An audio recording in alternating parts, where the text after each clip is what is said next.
Bom dia a todos. É um privilégio estar aqui com vocês. Eu me sinto honrado de estar junto com grandes expoentes aqui que palestraram. Então, para mim é um privilégio e eu espero realmente poder contribuir com mais um pequeno grão de areia com essa exposição aqui sobre uma molécula que aparentemente é tão comum, né, no nosso dia a dia. Abrimos a torneira, ela está lá. Acionamos o bebedouro, ela está lá para nós tomarmos água. Mas será que a água é tão comum assim quanto nós estamos acostumados? Será que por ela ser tão abundante, ela é comum? Exatamente por ela ter essa abundância e, ao mesmo tempo, ela ser incomum é o que torna tudo isso que nós temos ao nosso redor favorável, né? Tudo isso que nós enxergamos dos processos da natureza, os processos dos seres vivos, tudo isso é possível por causa dessa molécula aqui, água. Então, água é uma substância ordinária, ou seja, está no nosso dia a dia, é comum a todos nós, né? No entanto, ela possui propriedades extraordinárias, né? A água é um líquido, né? Na sua grande, vasta maioria do seu estado natural, né? E era de se esperar que, por ser um líquido, como líquido, era de se esperar que ela se comportasse como um líquido comum, não é? No entanto, não. Apesar de ela ser um líquido no estado da temperatura e pressão ambiente, ela se comporta de maneira completamente diferente dos outros líquidos usuais, de outras substâncias líquidas que nós lidamos no dia a dia. Então, vamos falar de maneira bem breve, né, porque isso daqui passa por várias áreas da ciência, né? Então, vamos dar uma breve exposição sobre o que é a água, quais são suas propriedades principais, o que torna ela tão especial para a vida e para os demais processos naturais, né? E, para finalizar, vou falar um pouco sobre o ajuste fino da água, né? Se a água fosse ligeiramente diferente do que ela é, quais seriam as implicações dessas mudanças, né, nos processos da natureza, nos processos bioativos, né? Então, vamos começar aqui pela estrutura da molécula da água, né? Vamos apresentar o que é a água, né? Então, acredito que todos já devem ter tido, né, um primeiro contato, né, na escola, né, com a molécula de água. Então, ela é composta, basicamente, de um átomo de oxigênio e 2 átomos de hidrogênio, né? O átomo de oxigênio possui 8 prótons e 8 nêutrons e, ao redor, né, na sua eletrosfera, 8 elétrons circulando ao seu redor. Já o hidrogênio é um átomo pequenininho, né? É apenas composto de um único próton e, ao redor deste único próton, nós temos um elétron, né, na sua única camada eletrônica ao seu redor. Esses 3 átomos aqui, quando eles se juntam, eles formam uma molécula única, uma molécula muito especial. Então, o que faz esses 3 átomos estarem juntos? É exatamente esses 4 pares de elétrons que se localizam na última camada eletrônica, né, dos respectivos átomos, né? Então, nós temos aqui 2 átomos, 2 elétrons, né, participando desta ligação entre o hidrogênio e o oxigênio, os 2 elétrons também que participam da ligação deste oxigênio com esse hidrogênio. No entanto, nós temos 2 outros pares de elétrons que nós chamamos de pares solitários. Esses pares aqui, esses 2 pares de elétrons, eles não participam de ligação nenhuma, né? Eles não estão participando dessa ligação covalente entre esses 2 átomos aqui. E aqui que está a curiosidade, a coisa interessante. Eles não estão aí por acaso. Esses 2 pares de elétrons aqui, eles não ficam aí por acaso. Eles têm, poderíamos dizer, né, um objetivo. Esses 2 pares de elétrons solitários aqui, eles formam uma nuvem eletrônica, uma densidade eletrônica, que nós podemos representar aqui por este desenho, aqui, por esta nuvem, que faz com que os 3 átomos, né, a molécula de água, elas possuam esta inclinação aqui, uma inclinação que é de aproximadamente 104,5 graus. Então, se não fosse por esses 2 pares de elétrons aqui, a água não possuiria esta inclinação aqui de aproximadamente 104 graus. E isso, pessoal, essa ligeira inclinação de 104 graus faz toda a diferença nas interações da água, como nós veremos. Então, composição da água, 2 átomos de hidrogênio e 1 de oxigênio. A geometria dela é essa, tem uma forma angular com um ângulo de 104,5 graus, resultando em uma distribuição desigual, né, de carga, né? Então, como nós veremos melhor no próximo slide, né? Então, vamos falar agora um pouco sobre as propriedades elétricas da água, né? Então, nós temos aqui, né, o desenho, a ilustração geral, como é feito da água, e aqui nós temos uma ilustração de como se comporta a distribuição eletrônica da água, ou seja, como se comporta, como se dispõe as cargas elétricas da água, né? Então, como nós vimos no slide anterior, nós vimos que o átomo de oxigênio, ele é muito maior do que o átomo de hidrogênio, né? Nós temos 8 prótons e 8 nêutrons, né, no núcleo, ou seja, o núcleo do átomo de oxigênio é muito maior e muito mais pesado, né, do que o átomo de hidrogênio, que tem apenas um único próton, né? Então, por ele ser mais pesado, né, por ele ser muito maior, né, cerca de 16 vezes maior do que o átomo de hidrogênio, então ele atrai, né, exatamente por ele ser muito mais positivo, o seu núcleo, ele atrai os elétrons que ficam aqui no átomo de hidrogênio. Ou seja, por ele ter uma carga muito mais positiva, ele se torna muito mais eletronegativo, ou seja, ele passa a atrair mais elétrons para si. Quando ele atrai mais elétrons para si, o que acontece? Ao redor do átomo de oxigênio, nós temos uma densidade eletrônica, ou seja, uma carga elétrica negativa maior. E aqui no átomo de hidrogênio, né, na ponta do átomo de hidrogênio, por ele ser mais fraquinho, ele meio que empresta os seus elétrons para o oxigênio, fazendo com que nas proximidades do átomo de hidrogênio nós tenhamos uma predominância de carga positiva. Ou seja, no final das contas, aqui nas pontas do hidrogênio nós temos uma carga parcialmente positiva, e aqui ao redor próximo do átomo de oxigênio nós temos uma carga parcialmente negativa. Aqui nós podemos ver melhor como é que fica a distribuição eletrônica, ou seja, a densidade eletrônica. Nós podemos ver por esse diagrama aqui que nós temos uma concentração dos elétrons muito maior em torno do átomo de oxigênio, exatamente por ele ser maior, por o seu núcleo ser mais atrativo, né, para os elétrons. Então, quais são as consequências dessa disposição? É que essa polaridade permite o que nós vamos falar, que é a ligação de hidrogênio. Então, isso é o que nós temos de mais especial na água. Exatamente por conta dessa distribuição das cargas, nós podemos, então, agora falar das ligações de hidrogênio, né? Então, o que é essa ligação de hidrogênio? Exatamente por conta daquela distribuição de carga que nós vimos, o que acontece?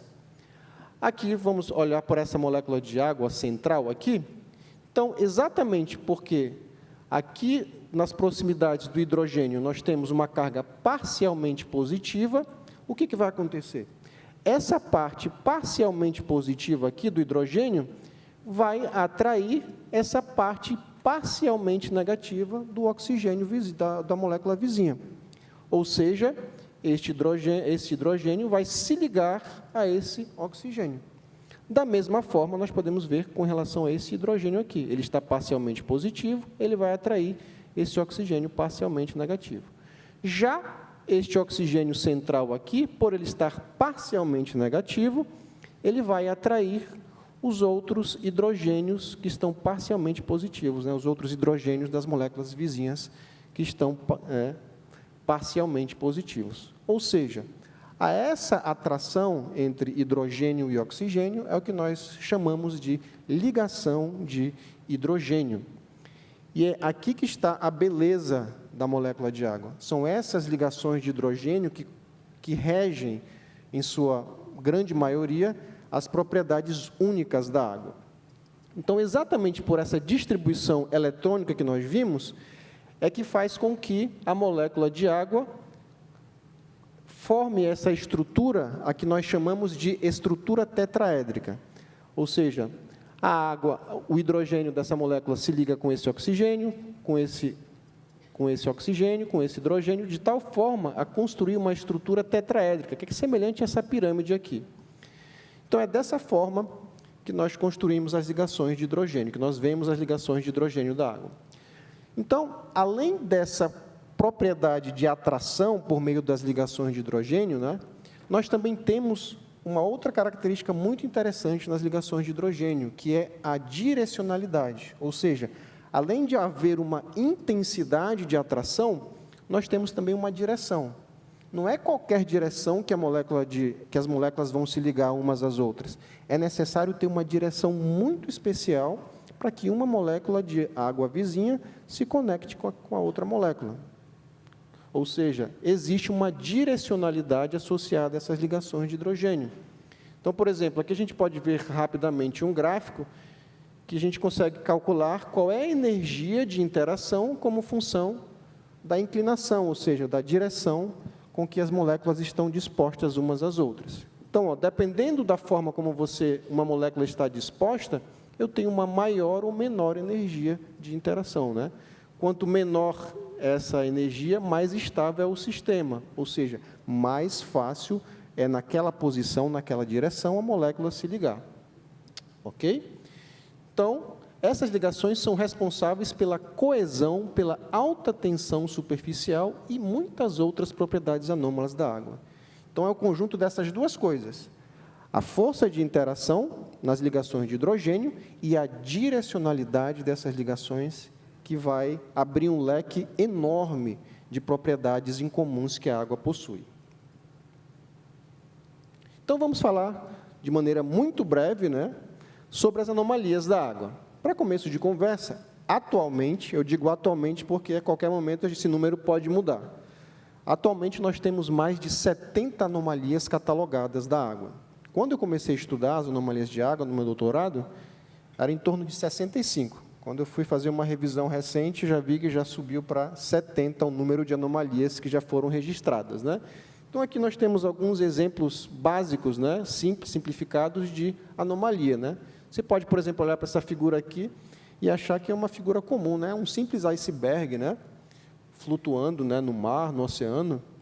Mas, para quem estuda, né, a fundo as propriedades da água, acha essa imagem aqui uma coisa extraordinária. Uma coisa incrível nós podemos ver nessa figura, o que que é? É que nós temos, em uma única figura, uma coisa incrível que é o quê? A água nos seus 3 estados da matéria.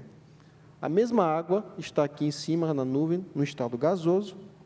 No mesmo ambiente, ela está no estado líquido. E no mesmo ambiente, ela está no estado sólido. Que outra substância tem essa propriedade única? Que nós conhecemos apenas a água. Agora, olha só que incrível, né? Essa substância que tem essa propriedade espetacular, por coincidência, entre aspas, né, é a substância mais abundante no planeta, né? Será que o acaso fez isso, né? Ou será que teve um projeto por trás, né? Aqui outra propriedade interessante, né, que nós vamos falar um pouco mais, que tem a ver com a densidade da água, né? A 0 graus Celsius, nós sabemos que a água na pressão ambiente, né, ela se congela, mas uma coisa incrível que acontece é que quando ela congela, ou seja, vai para o seu estado sólido, a sua densidade, ao invés de aumentar, ela diminui. E uma vez que ela diminui, ela passa, então, a ser menos densa do que o estado líquido, fazendo, então, com que ela flutue. Ou seja, a baixas temperaturas, na superfície eu tenho o estado sólido, por ele ser menos denso, ele vai flutuar, e por causa de outras propriedades que nós vamos ver, que tem, por exemplo, a ver com o calor específico, ela faz com que o que está abaixo dela se conserve, a sua temperatura seja mantida, né? Fazendo com que abaixo dessa superfície eu tenha a vida marinha tranquila e calma, sem nenhum problema. Mas, enfim, vamos falar um pouco mais sobre essas propriedades, né? Então, eu vou apenas pincelar 3 aspectos de anomalia. Como falei para vocês, são mais de 70, né? Então, vou falar apenas de 3 aspectos das anomalias da água. O primeiro deles tem a ver com a anomalia na densidade da água, né? Então, a água, com relação à sua densidade, ela possui um valor máximo. Ela possui um valor máximo exatamente no estado líquido, né? Então, aqui nós podemos ver nesse gráfico, né, o comportamento da densidade da água como função da temperatura. Então, o que nós esperaríamos de um líquido normal, né, de um líquido comum? Se esperaria que, à medida que a temperatura diminui, né, a densidade aumenta, né? É natural que isso aconteça, né? Quando eu diminuo a energia térmica, né, as moléculas passam a ter menos agitação. Com menos agitação, elas podem ficar mais próximas umas das outras, fazendo como consequência que a sua densidade aumente, né? A razão entre massa e volume seja cada vez maior, né? No entanto, ó, a água, até uma certa faixa de temperatura, ela tem esse comportamento, de fato, né? A temperatura diminui, a densidade aumenta. No entanto, aqui, ó, a pressão ambiente, em torno de 4 graus Celsius, ela atinge um valor máximo, um ponto máximo. Ou seja, para valores inferiores ou superiores de temperatura a esse ponto, nós teremos o quê? Uma diminuição da sua densidade, né? Então, ó, a partir de 4 graus Celsius, se eu continuar diminuindo a temperatura, era de se esperar que eu continuasse a ficar mais compacto a minha estrutura. No entanto, a água, isso não acontece. Se eu diminuo a temperatura a partir de 4 graus Celsius, ao invés de ela se contrair, se compactar, ela vai se expandir. Então, isso é uma propriedade exclusiva da água. Por que isso acontece? Exatamente por causa das ligações de hidrogênio. Então, aqui algumas das implicações dessa anomalia na densidade, né? A densidade do gelo aumenta com o aquecimento, a água encolhe ao derreter, exatamente por causa disso, a água fria tem uma alta densidade, a superfície da água é mais densa que a maior parte, a pressão reduz com a temperatura, existe um mínimo na densidade da água, e assim por diante. Até implicações na velocidade do som nós temos por causa dessa anomalia na densidade, né? A velocidade do som aumenta com a temperatura e ela pode atingir um valor mínimo. Então, como é que pode? Como é que pode uma estrutura se expandir quando você reduz a energia térmica no lugar de se contrair? É exatamente por causa das ligações de hidrogênio. Existe um ajuste fino entre essas ligações de hidrogênio, de tal forma que, quando eu diminuo a energia térmica, à medida que eu diminuo essa energia térmica, eu favoreço as ligações de hidrogênio. Se a energia térmica é muito elevada, o que acontece? Essa energia térmica vai quebrar as ligações de hidrogênio. Mas se eu diminuo a energia térmica, eu então favoreço com que essas ligações de hidrogênios seja melhor estabelecida uma molécula com a outra. E uma vez que essas ligações de hidrogênio são estabelecidas, exatamente porque elas têm uma direção e uma distância muito característica, para essas ligações se estabelecer, elas precisam ficar uma certa distância, uma molécula da outra, e uma certa direção. E aí, por conta disso, a estrutura se expande, e nessa expansão, ela se torna menos densa do que o estado anterior. E aí, por conta disso, quais são as implicações? O gelo flutua. E aí, por causa do gelo flutuar, nós podemos ter uma série de consequências por causa disso, que nós vamos mostrar com o passar da exposição das outras anomalias. Okay? Outra anomalia que a água possui. Outro aspecto de anomalias são a questão termodinâmica, né? Na física, nós costumamos subdividir os aspectos das anomalias da água em 3. Anomalias dinâmicas, que têm a ver com propriedades estruturais de movimento. Anomalias termodinâmicas, que têm a ver com resposta à temperatura, né? Com relação a calor e etc. E anomalias estruturais, né? Que têm a ver com a disposição, né? O posicionamento das moléculas. Mas aqui nós vamos falar agora sobre as anomalias termodinâmicas da água. Outra anomalia que a água possui é a alta capacidade térmica ou alto calor específico, né?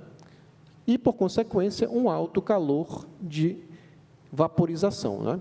Então, como nós podemos ver aqui, ó, nós temos um gráfico do comportamento do calor específico como função da temperatura, né? O que é o calor específico, né? O calor específico nada mais é do que uma medida de quanto calor eu tenho que fornecer para uma substância para que eu consiga variar a temperatura, né, daquela substância. Dependendo da substância, se a substância tem um alto calor específico, quer dizer que eu preciso fornecer muita energia térmica para que ele consiga aumentar um pouquinho a sua temperatura. Uma substância que tem um baixo calor específico, basta eu fornecer um pouquinho de energia térmica que ele já muda de temperatura.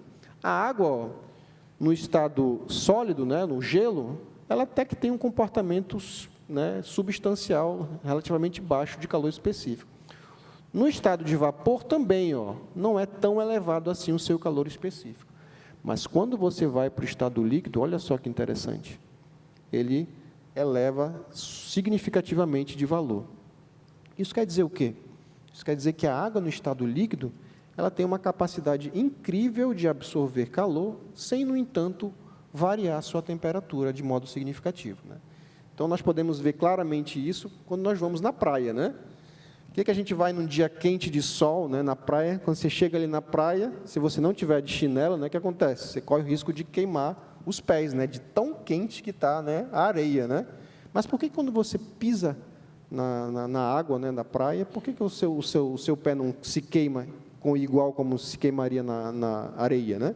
Exatamente por causa do calor específico da água. Por mais que ele esteja recebendo a energia térmica do sol ali, ele não mudou tanto de temperatura. Então, por isso que a gente pode se refrescar, né, durante o dia na praia, porque, por mais que a água esteja recebendo energia térmica, ela não está variando tanto a sua temperatura.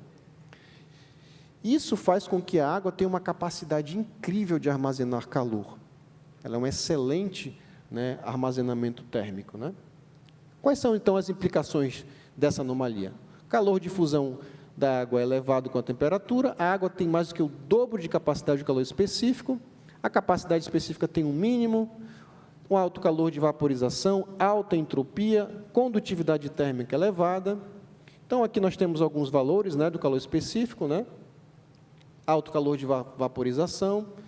Então, qual é a causa disso tudo? Como é que nós podemos explicar, então, essa propriedade exclusiva da água? Devido às fortes ligações de hidrogênio, como eu falei antes, é exigido muita energia térmica para ser rompida. Então, como é que eu posso explicar isso? Como a água no estado líquido tem uma significativa interação, ligação de hidrogênio entre as moléculas, eu preciso de muita energia térmica para quebrar essas ligações. Então, enquanto eu não quebro essas ligações, ó, a molécula de água vai recebendo energia térmica, vai absorvendo calor. No entanto, ela não mudou de temperatura porque as ligações de hidrogênio estão bem estabelecidas ali. Ou seja, com isso nós podemos explicar a anomalia, né, essa anomalia termodinâmica da água. Ok? Então, vamos seguir em frente, que o tempo urge, né? Outra anomalia da água, né? Outra classe de anomalia, alta viscosidade e alta difusão. Então, vamos mais rápido aqui, por causa do nosso tempo, né? A água possui uma viscosidade elevada devido à forte coesão entre as moléculas, causada pelas ligações de hidrogênio. De novo, as ligações de hidrogênio, né?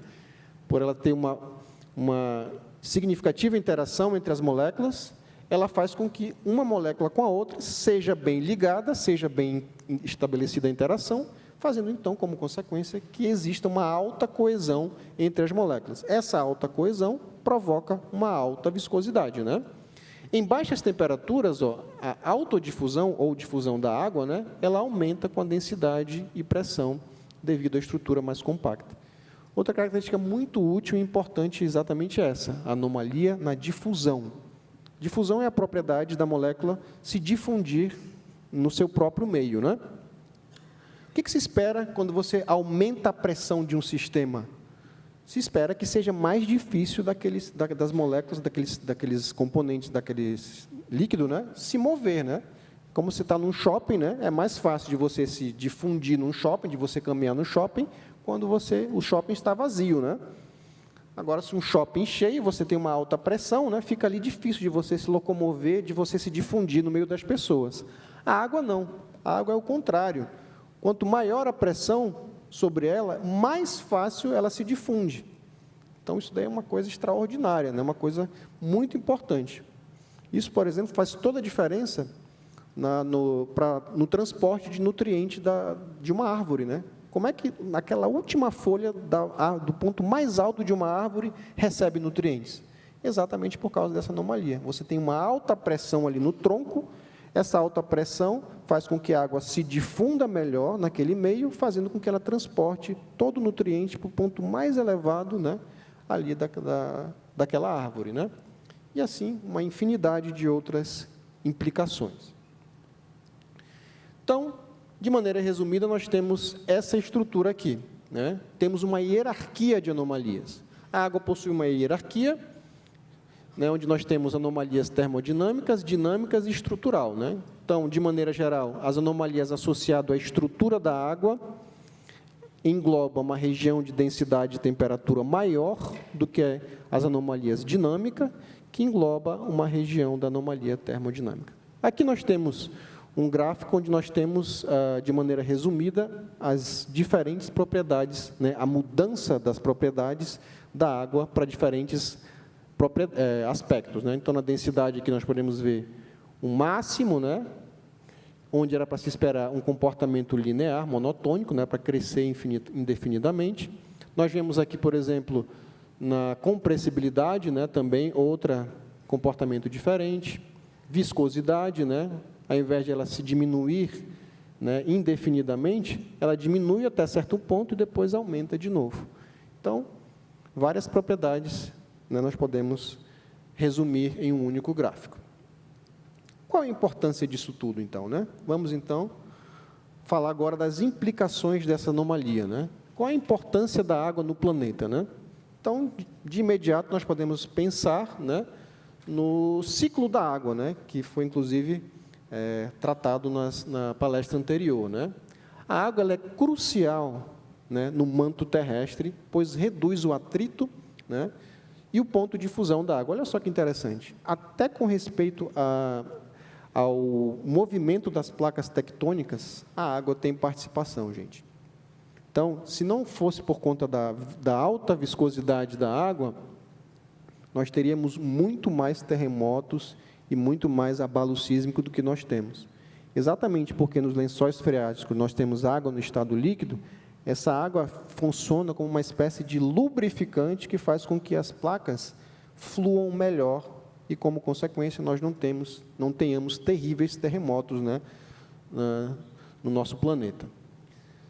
O vapor de água é o absorvedor mais significativo de radiação solar, né? Como nós vimos em várias palestras anteriores, né, nós vimos como, né, a radiação, especialmente a radiação ultravioleta, é prejudicial, né, para várias reações e para várias substâncias, né?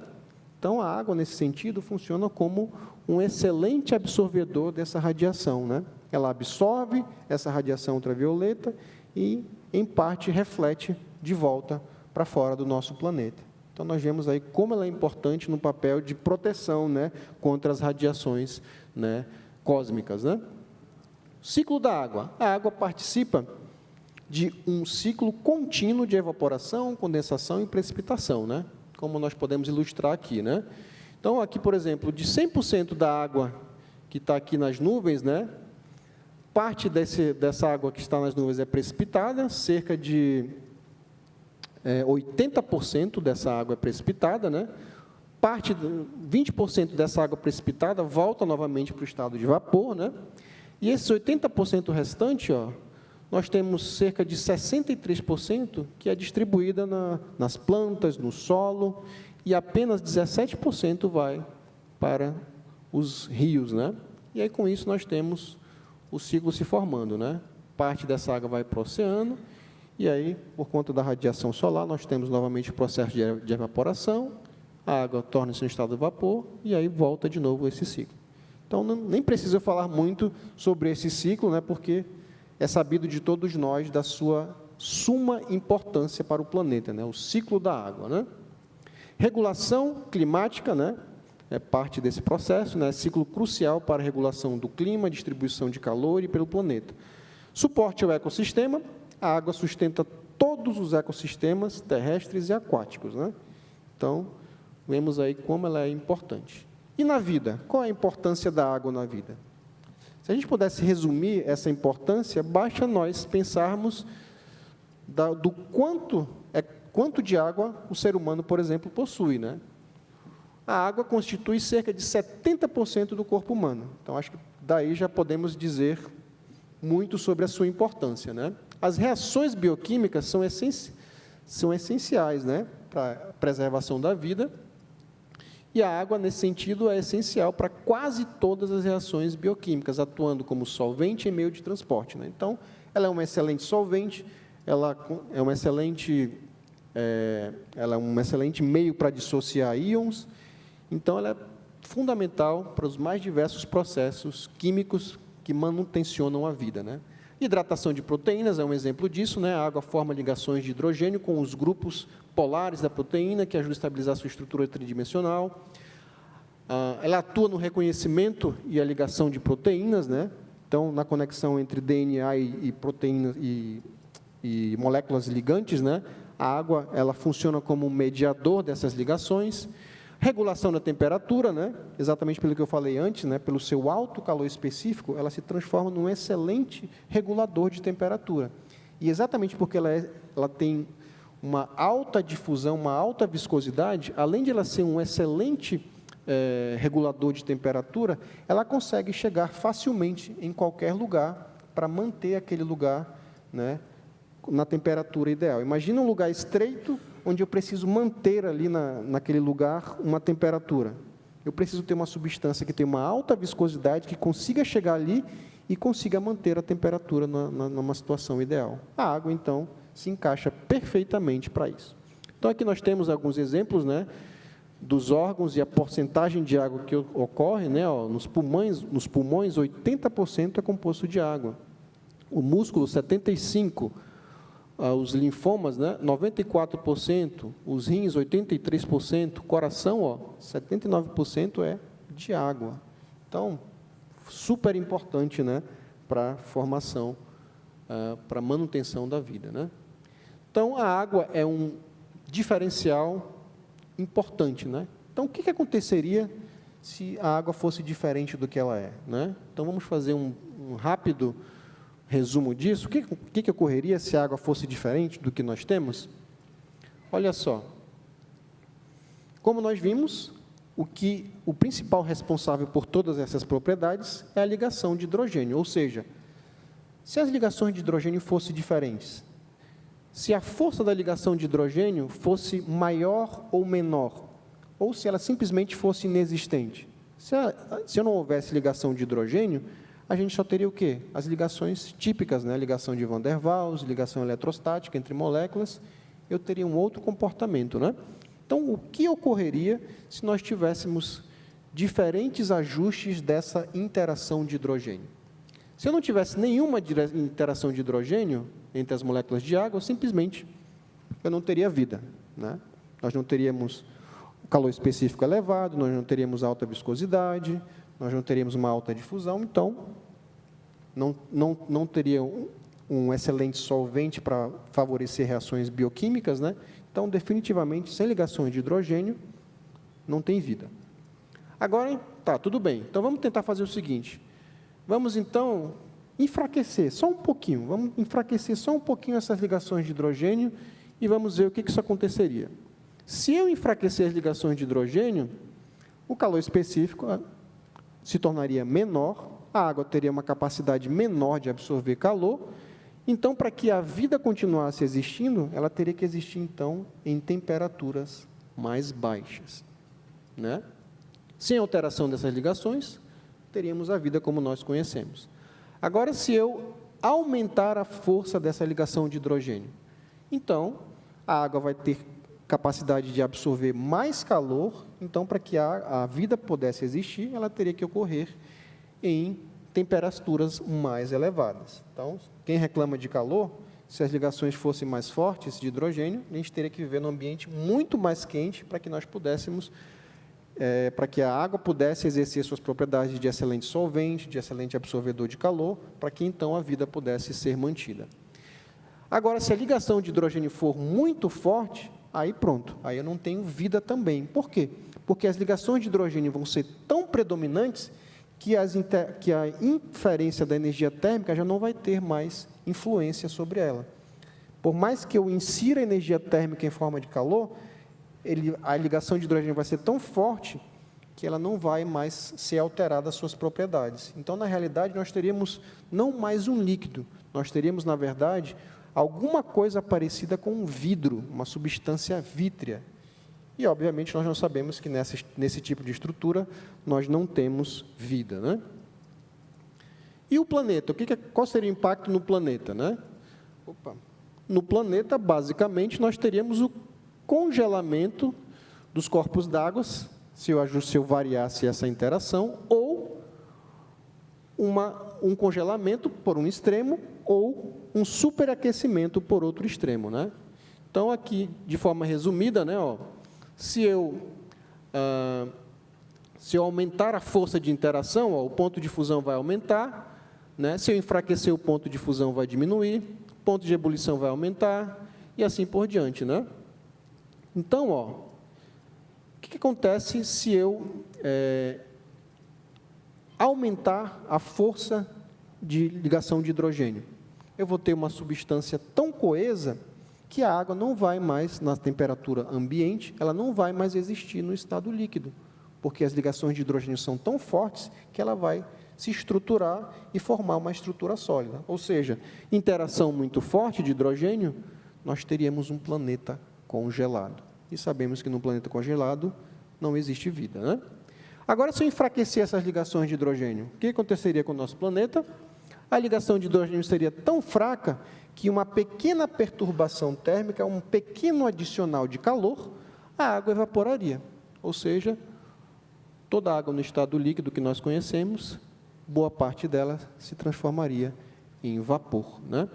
E, obviamente, nós sabemos que, sob essas condições, nós não temos vida sobre a Terra, né? Então, aqui alguns ajustes finos, né? Um breve resumo das gradações na intensidade da força da água, né? Olha só que interessante, né? 29%, se eu mudar em 29% da água, a água ferveria. Se aumentar em 29% a força ou melhor, se eu enfraquecer em 29% as interações de hidrogênio, na temperatura ambiente a água ferveria, né? E aqui uma outra sequência de mudanças que, por conta da nosso tempo, eu não vou poder abordar melhor. Só frisando aqui, né, ó, se eu aumentar 18% da intensidade, apenas 18% da intensidade da ligação de hidrogênio já é o suficiente para 37 graus Celsius a água se congelar, né? Então, nós vemos aí claramente um perfeito ajuste da água, né? Então, por fim, vou mostrar nesse breve slide um resumo de um trabalho que eu desenvolvi no meu doutorado, né? A água, por incrível que pareça, ela pode ser simulada por computador. E foi o que nós fizemos, né, o nosso grupo de pesquisa.